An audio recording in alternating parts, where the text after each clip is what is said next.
In this Google Sheets Lesson 7B, we're going to be going over financial formulas and specifically creating an amortization schedule for a car loan. So I'm going to take you through what it would look like figuring out what your payment for a car loan would be depending on what car you might want to buy. So this goes specifically with learning objectives 2 and 5 from our syllabus. Again, working with Google Sheets to gain proficiency. And this one is going to sort of predict future trends from Objective 5. And the standard for Montana Technology is really just information and processing in this section. So let's get started. I did a little Google search in Auto Trader for cars somewhere near the Spearfish, South Dakota zip code. And what I found, and I'm going to use today, is this used 2013 Ford Explorer 4-wheel drive Sport. This is one I might be interested in. I'm not going to buy it, but it's interesting. Looks good to me. 67,000 miles. It's pretty low miles for 2013. I'll probably still get a decent interest rate on it if I want to borrow the money to purchase that. So it's $20,995. So I put this into my Google Sheet. Here it is. And there's my purchase price. I went ahead and just entered that. So now I had to talk to a few banks. They sent out my information, based it on my credit score, based it on the number of miles on the vehicle, etc. And the bank with the best interest rate gave me a flat 5%. And I said, all right, I'll take it. It's an older vehicle, but it does have low miles, so theoretically it shouldn't be that big of a risk for the bank. If you have poor credit, they're going to give you a much higher number here, and that's bad. You pay more money. I'll show you how that works. Anyways, 5%. And they said you can pay it off over 5 years, which is 12 months, times 5 years is 60 months. Okay, so I'm going to put that in months.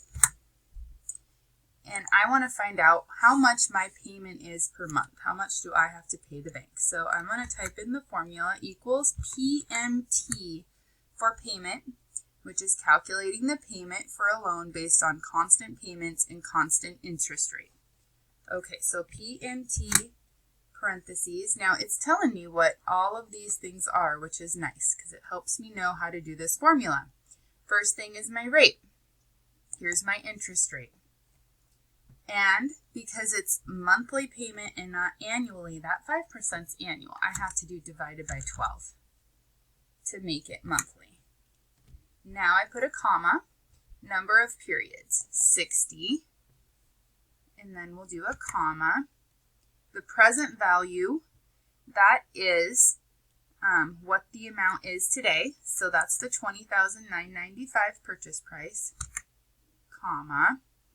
The future value will be 0 someday when it's paid off. And the end or the beginning doesn't really matter tremendously. We'll just choose beginning, enter. So I'm going to be paying $394.56 per month to the bank to buy this car. Okay, I can budget in $400 for a car payment, we'll say. That seems reasonable. My bank said okay.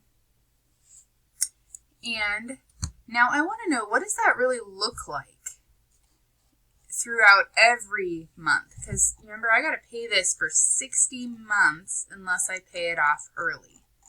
So I'm curious, if I bought this on October 1st, the principal remaining, which is the total amount of the loan is the principal, $20,995 I have to pay. So I'm going to go ahead and just put that number here.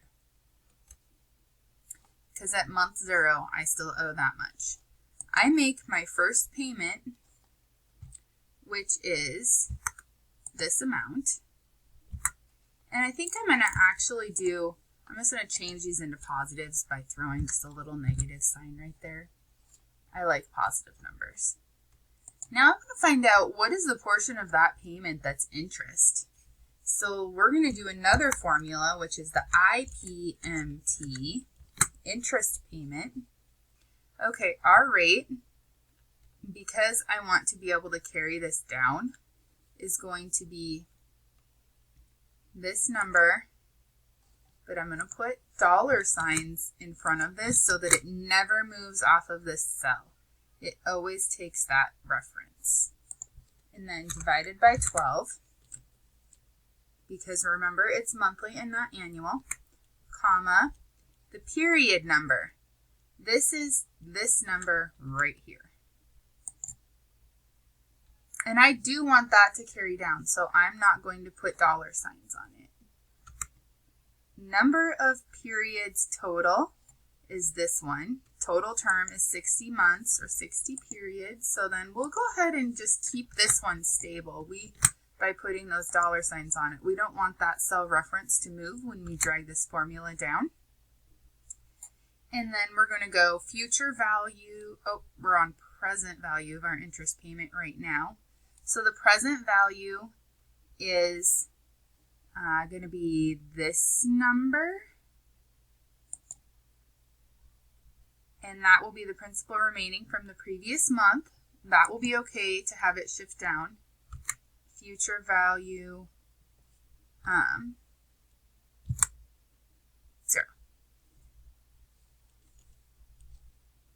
And we'll just continue with that beginning of the month. The interest portion. What did we mess up? We messed something up.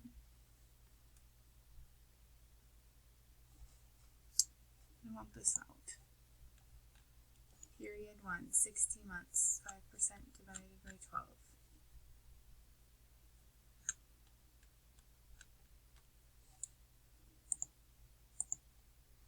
Okay, we'll go back here.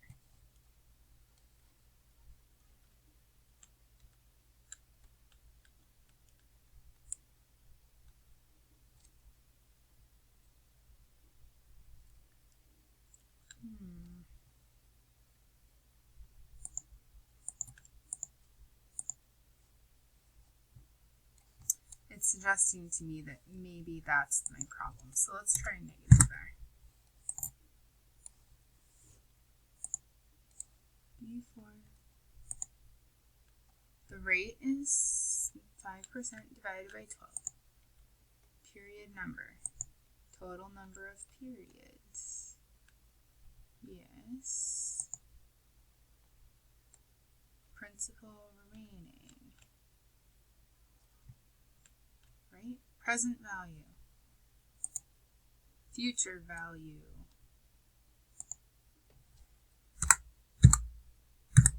There. That was just the last. Because of beginning of the month is what messed me up. We switched it to a 0 and it worked. So I paid $87 of interest to the bank.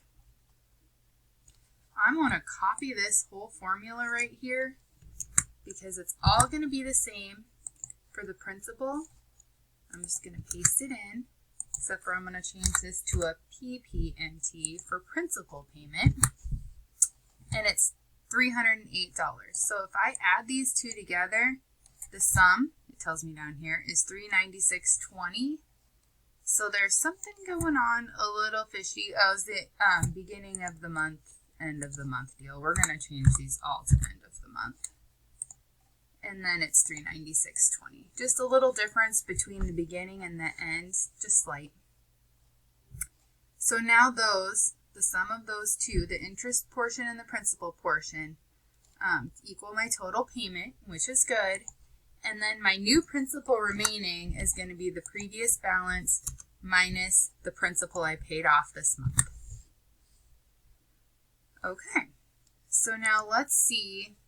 And I want this number to never move, so we're just going to go $B, $6. Then it will never move when I carry it down. Let's see what happens when I move this down a month. Everything seems to be working. Each month I'll pay less interest, and I should be paying, oh, this one is going to be 12.1. So now let's try carrying both of these down, and now it got my monthly dates to move. And my payment's constant. All right, oh, you know what? We've got an error in our formula because I can tell that these two do not equal my total payment. So let me just find that up here. And I have a feeling it's because, yes, this number needs to have dollar signs on it for the principal remaining, the present value. I don't really want that to change.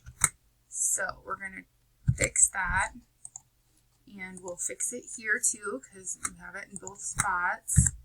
And now let's see if those work better. 396.20. Okay, so it seems to be carrying down correctly now. So each month our principal remaining goes down. Our month increases. This payment's the same. Each month we're paying $396.20. So let's just carry this down all the way to the 60th month, right? So then by the time October 1st of 2025 comes, I pay my last payment, which was $394 of principal and $1.64 of interest. And I owe nothing left on the car. It's 100% mine, not the bank's at all. And notice if you go to that 61st month, you have all sorts of errors because it's paid off. We've passed the term of the loan. So we'll just delete that. And that's our entire amortization schedule. So now I want to know if I pay my minimum payment, my $396.20 to the bank every month, and I want to buy a new car on July 1st of 2024, how much do I owe on this old car still? Well, I still owe my bank $5,700 for it. So I'm going to have to pay that off if I trade it in to my bank, right? So that's what you can always know, how much do you owe left on your vehicle if you can calculate the amortization schedule like this. And this really gives you an idea. You know, can I personally afford $400 a month? That's what owning this car is going to cost me in just a payment for it. That's not my insurance. That's not my registration fees. That's not all the maintenance, the oil changes, everything else I'm going to have to pay for. That is just my car payment to own this vehicle.